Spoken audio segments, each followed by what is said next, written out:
reka twongere tubahe ikaze bakunzi ba Kigali Iriya News. Ni mumundire tuza turebe page ikomeye. Ese niki giteye ibibazo biri gukomeza kuba ku butaka bwa Repubulika Demokarasi ya Kongo? Akagambane kamaze kugera muri zone ya Minembwe katurukutse kuki?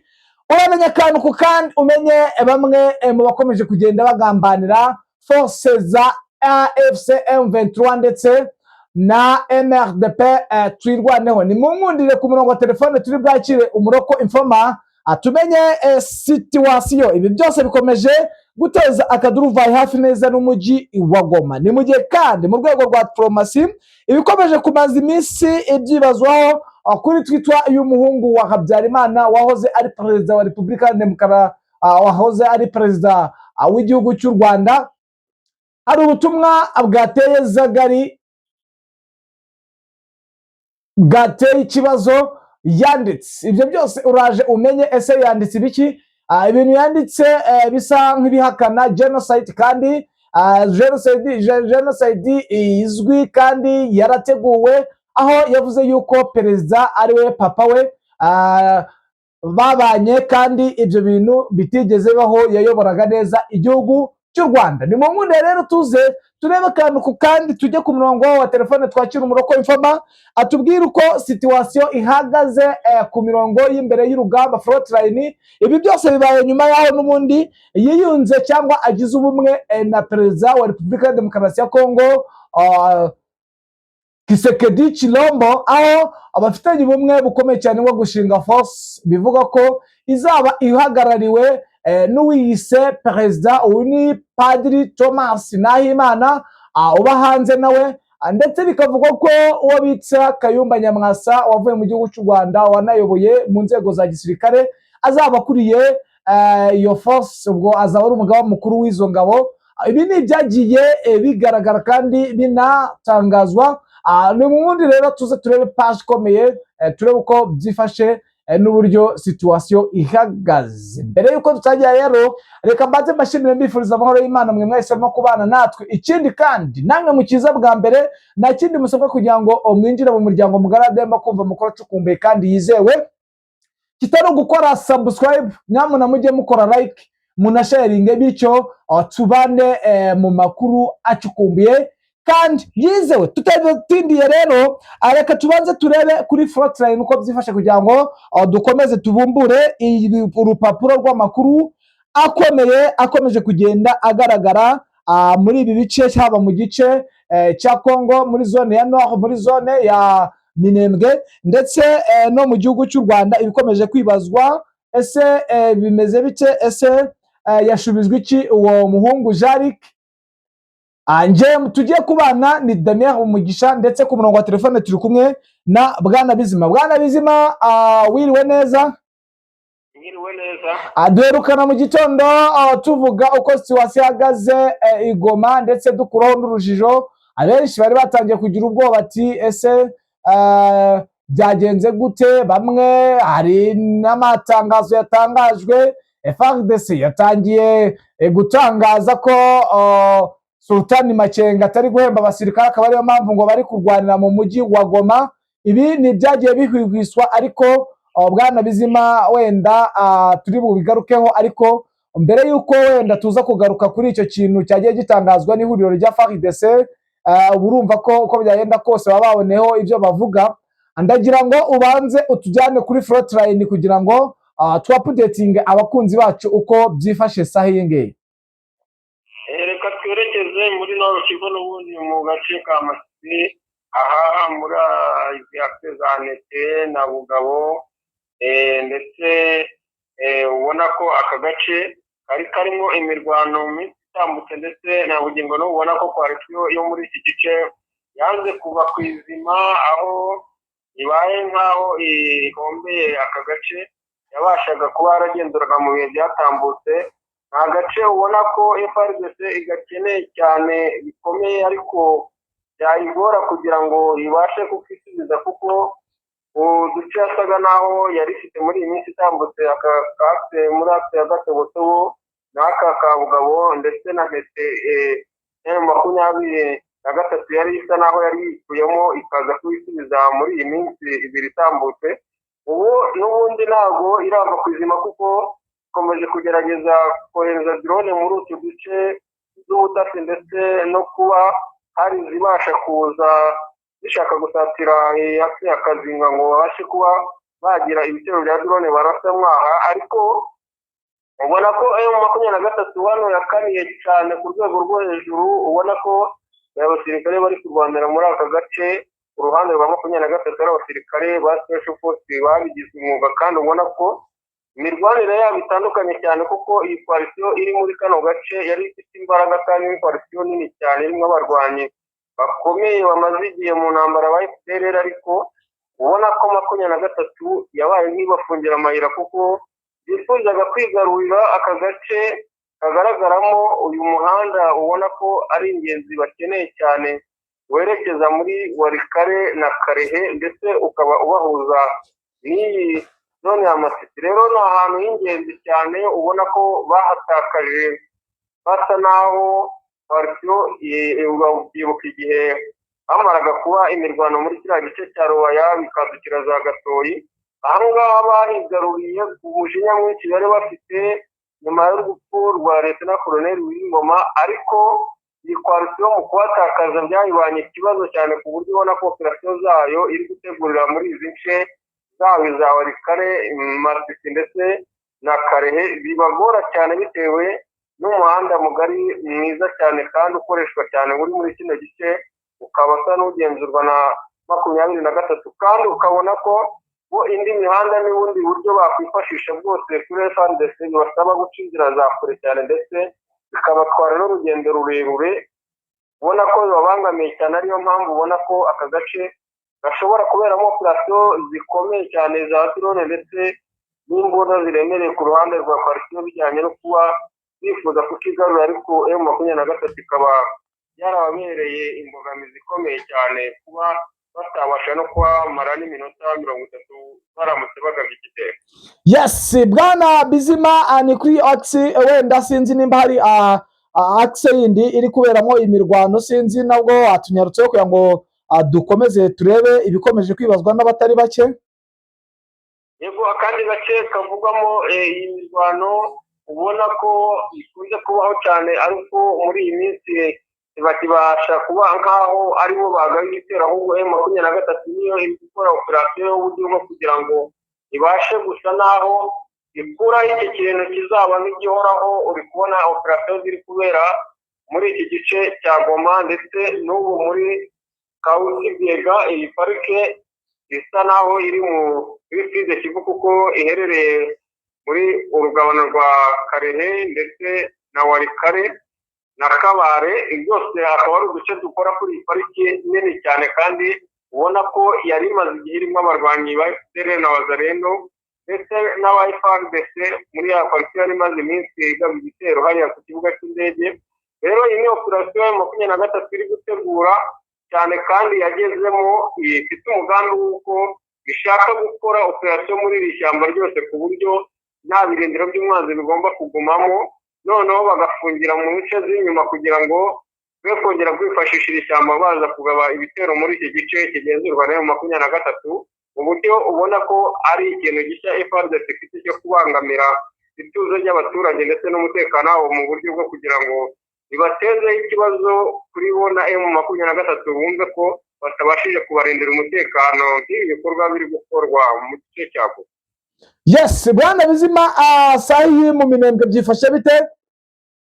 Yego, mu Minembwe naho habyukiye n'ubundi ibitero bya coalition nk'uko ejo byari bimeze, bagiye bazana drone z'ubutasi ndetse hari n'izarashe muri iki gice n'ubundi cya Karingi ndetse na Minembwe centre, ariko ukabona ko ikintu bari gushaka noneho ubona bari kurwana ugereranyije n'amakuru ahari ndetse n'ibyo umuntu abonesha amaso, urabona ko batagishaka kuba hari uduce bakeneye kwigarurira cyangwa kuba bashaka kuba barasa forces za M23 ziri muri kano gace cyangwa deployment zabo imwe mu birindiro byabo, ahubwo uri kubona ko intego bafite ari ugusa naho babangamira ubuzima bw'abaturage muri kino gice, kandi ubona ko aricyo kigendeweho cyane kugira ngo babanze bace intege abo baturage cyangwa se bahabakure burundu, noneho bihe intege nkeya abasirikare barwanira ahangaha, kuko bahawe amakuru ko mu gihe barwana ababyeyi, abagore babo n'abana babo bari mu mugongo mu bice barinze, umusirikare urwana afite icyo kintu atekereza ngo kimuri inyuma ntabwo ashobora gutsindwa. ngo rero iyo niyo strategy bafite nshya yo kuvuga ngo reka dukureho bari abaturage barimbure, noneho tuboshe uburyo tubasha kurwana n'ingabo zifite icyo zitayeho zirwanirira, nk'uko nabo baza muri ziriya operasiyo ariko bimeze ari ugukesha amafaranga cyangwa se kubahiriza amabwiriza igihugu cyabo kiba cyabahaye nk'aba bacampiyoni n'izi ngabo z'amahanga ziri kurwanira muri bine. Yes, reka dukubure rero ku kagambane gakomeye k'umugabo bita Kongolo, aho akomeje kugenda ahamagara. Uyu ni umugabo uvuka muri ibyo bice bya Minembwe, ndetse n'itsinda rikomeye ritari ryamenyekana ryaba mu bwoko bw'abanyamurenge, bamwe bagiye baba mu bice bigiye bitandukanye, aho bivugwa yuko n'ubundi bakorana n'abaturage mu ibanga rikomeye, ndetse na bamwe mu bashefu akaba aribo batanga amakuru y'aho drone zigomba kurasa, bitewe n'uko iri huriro rya AFC na NRDP twirwaneho abo bafite uburyo ki barwana, bakarwana hafi n'amasenters kugira ngo bakumire ibitero by'abasirikare ba FARDC n'abawazalendo n'aba FDNB. ariko maginga ya impamvu rero biri kuba n'uyu mugabo bita Kongolo ukomeje kugenda akora ubugambanyi bukomeye cyane, haba ahahamagara bamwe mu baturage bagakoresha n'abandi, bitewe n'amafaranga ihuriro rya FARDC cyangwa leta y'Kinshasa batanga mu kubaha amakuru y'aho bamwe bari abayoboye ama operasiyo. Byagiye bivugwa kandi byagiye bigaragara, si kubw'ubwo gusa no mu minsi yashize mu mirwano ikomeye, ngira ngo twibicira neza umwaka ushize kuri 17 aribwo kuri 17 nibwo umujyi wa Bukavu wari wafashwe, 18 Kamanyora irafatwa, 19 murabizi ko aribwo bahise bica makanika.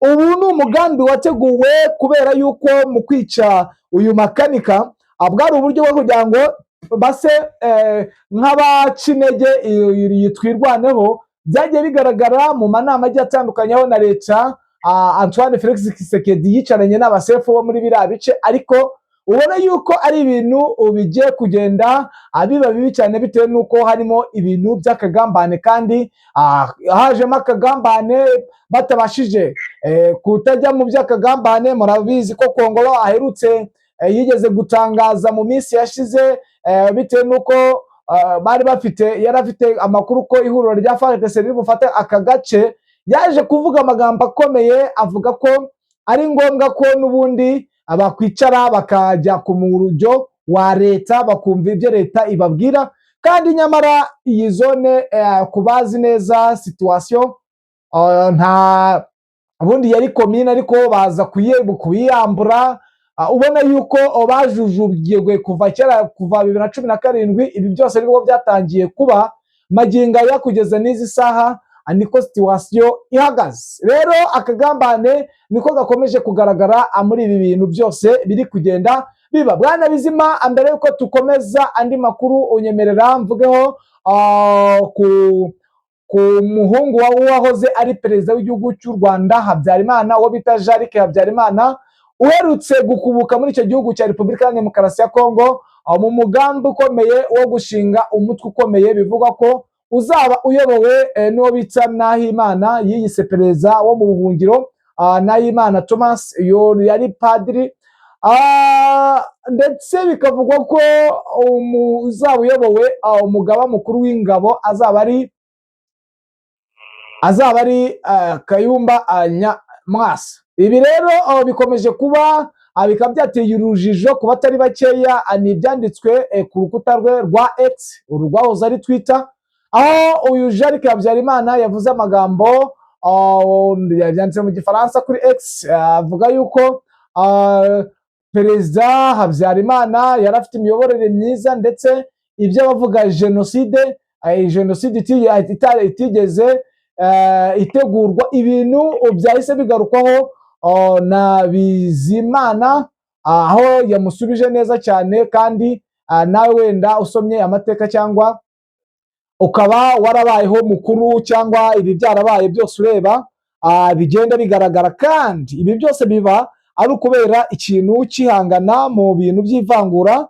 Nanaboneraho kubwira abantu ko buriya inzangano, nta cyiza cy'inzangano, nta cyiza cyo kurobanura. Ibi byose ni nabyo bikomeje gukurura imvururu n'akaduruvayi muri iki gihugu cya Repubulika ya Demokarasi ya Kongo, kandi ibi ngibi bikaba byaragiye biba no mu bice bigiye bitandukanye. Ariko isomo rikomeye ni ryabaye mu gihugu cy'u Rwanda mu 1994, aho ibi byose byo guhangana, byo kujya mu bintu by'amoko, twese turi abantu, tuva amaraso amwe, ariko sinzi impamvu ibi bintu bikomeje kugenda bigaruka nk'abantu batekereza neza, bafite kuba bareba kure. Ibi ngibi ubundi ntabwo abantu bagakwiye kubipfa uko byagenda kose, ari ibyo wasanga n'ibihugu byazajya bihora birwana, bamwe bavuga ati wowe iwanyu ni muri Kongo, wowe iwanyu ni muri, ugasanga nta bumwe. Ikituranga twese nuko turi abantu kandi tubabara kimwe kandi tugira ibibazo kimwe. Ni mu nkundire rero bakunzi ba Kigali News, izo ni update mwari mukwiye kumenya, ariko tunababwire ukwigamba gukomeye kw'iri huriro rya FARDC ndetse bikozwe na leta y'Kinshasa kubikomeje gukorwa hano mu mujyi wa Goma. Bwana Bizima, umujyi wa Goma biravugwa yuko harimo abasirikare ba Emmanuel Sultan Makenga abateje akaduruvayi bakabaho kurasana bitewe no kuba bamwe ngo batabona ku mafaranga. Iyo nkuru yaba ariyo cyangwa ni igihuha, Bwana Bizima? Ni igihuha, iyo nkuru ntabwo ari iy'ukuri. None se umusirikare utahembwe yakwigaragambya ajya muri kiriya kirunga cya Nyiragongo, ndetse ntabwo biba ibyo si byo. Ibyo ni FARDC iri kubikoresha ni propaganda zayo, kandi urabona ko mu bintu FARDC ishaka ni uburyo bwo gusebya M23 ndetse no kuyisopanya n'abaturage, kuko iyo ubona nk'aba bantu b'intasi bagiye bafatirwa mu mijyi hirya no hino, Goma cyangwa Bukavu, bakubwiraga ko intego yabo bari kusabota mu mujyi ku buryo habamo akaduruvayo mu buryo bwo gutesha umutwe umutekano wa M23 yabaga ishinzwe. Rero ntabwo ari ukuvuga ngo ni abasirikare, ntabwo baba ari abasirikare bigumuye ngo bajye muri Nyamuragira na Nyiragongo, kuko ubuzima bwo muri Nyamuragira na Nyiragongo buragoye cyane, ko ntabwo ari agace wabona mu ibyo kurya. Ubizi neza ko M23 aho ifatiye bino bice bya Rucuro n'utu duce twose, yashyizeho kondisiyo ko nta muturage wemere kongera kujya guhinga muri pariki. Ariho havaga sapoti y'abaturage bagemuraga y'ibyo kurya, amafaranga, ndetse bakanahinga mu nkengero za pariki no muri pariki n'imbere, bakabasha kubona ibibatunga. FDR zabagamo kuva kera. Ubu rero ntabwo bigishoboka, nta n'umuntu ukemererwa gukandagira. Murumva ko ubuzima bwo muri pariki bugoranye. Nta musirikare rero wabaye muri M23 wakwigumura ajya mu birunga, kuko nta buzima buhaba. Ahubwo ni parisiyo ishobora kuba ari iriyo ifatanyije FDR na FARDC nk'uko basanzwe babikorana mu gihe cyose cyatambutse. Bashobora kuba ari imigambi bapangaga iyo kuba baza kujya bagaba ibitero shuma bya bindi byo kubuza umutekano muri bino bice bya Rucuro ndetse na Goma, ariko ntabwo abasirikare bari guteza akaduruvayo hari aba M23. Yes, Bwana Bizima, rero tuba tugira ngo dushyire umucyo ku bihwihwiswa, kuko twiyemeje kuzadutangaza amakuru acukumbuye kandi yizewe. Reka nkushimire, nkwifuriza amahoro y'Imana ndetse nkwifuriza n'isasta nziza, Bwana Bizima. Yego, urakoze cyane. Namwe bakunzi bakadasohoka aba Kigali News, mwifuza kudutera inkunga cyangwa kutwandikira, biroroshye. Mwakwandika kuri Kigali News kuri email, ndetse kuri screen nimero ya telefone ibiriho. Birakwiye kandi biratunganye. Ni mudushyigikire turebe ko natwe twazamuka. Nyamuna reka dusoreze ngaha n'ubundi update zo nakagaruka, tuze gusubira mu biganiro byacu bitaha. Ciao, Imana ikomeze ibane namwe.